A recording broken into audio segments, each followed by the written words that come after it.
और सज़ा सीबीआई की विशेष अदालत ने जो है वो सुनाया है।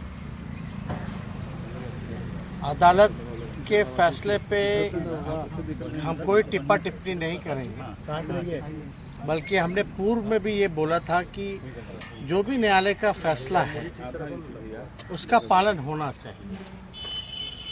और लालू जी लगातार शुरुआत के दौर से ही जो भी अदालत का निर्णय रहा है वो आदेश को उन्होंने माना है। अब बात रही लालू जी की सज़ा को लेकर के, तो इसको लेकर के हमने पहले भी कहा कि ये विशेष अदालत है, सीबीआई की अदालत है और ये this is not the last judgment, ये कोई अंतिम फैसला नहीं है। इसके ऊपर जो जुडिशियल स्ट्रक्चर जो होता है, हाई कोर्ट होता है, सुप्रीम कोर्ट होता है। हम लोग लगातार इस बात को हम लोगों ने हाई कोर्ट में भी चैलेंज किया है और मुझे पूर्ण विश्वास है कि निचली अदालत का जो फैसला है हाई कोर्ट में बदल जाएगा। लालू जी के पक्ष में ये फैसला आएगा। अब 5वें मामले में सज़ा सुनाई गई है। सब में किसी में कुछ 3 साल, किसी में 5 साल, किसी में 7 साल, ये हम लोगों ने देखा है। लेकिन सीबीआई या ईडी या इनकम टैक्स जो इंस्टीट्यूशन हैं, उन लोग लगातार जो है एक मामले को उन्होंने स्प्लिट किया। केस मुकदमा एक ही है, कॉन्स्पिरेसी का चार्ज है और 6 मामले अलग अलग बनाए गए, जो कि देश में इतिहास में पहली बार ऐसा हुआ। हम तो बोल रहे जब से आज़ादी हुई तब से ऐसा फैसला हुआ ही नहीं कभी, फिर भी हम लोग जो आदेश का पालन हम लोग करते हैं।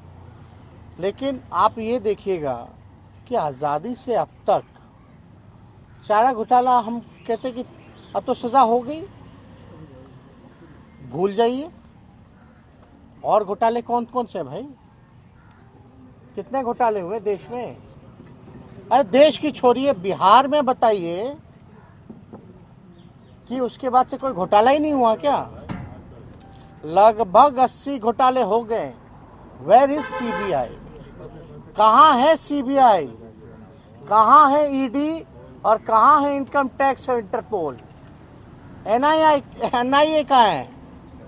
हम तो पूछना चाहते कहाँ है भाई? कितनी तेजी! और देश में केवल एक ही नेता, एक ही घोटाला।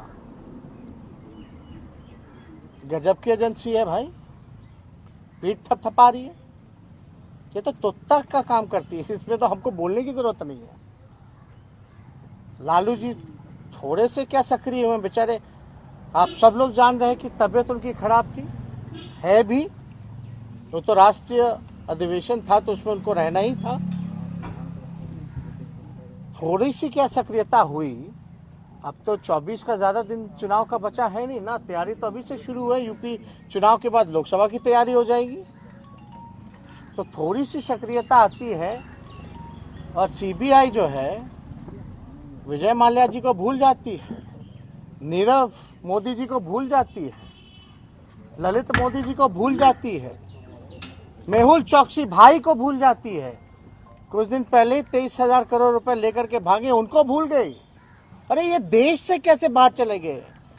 हमको हनीमून पे जाना था, मेरे लिए लुकआउट नोटिस था।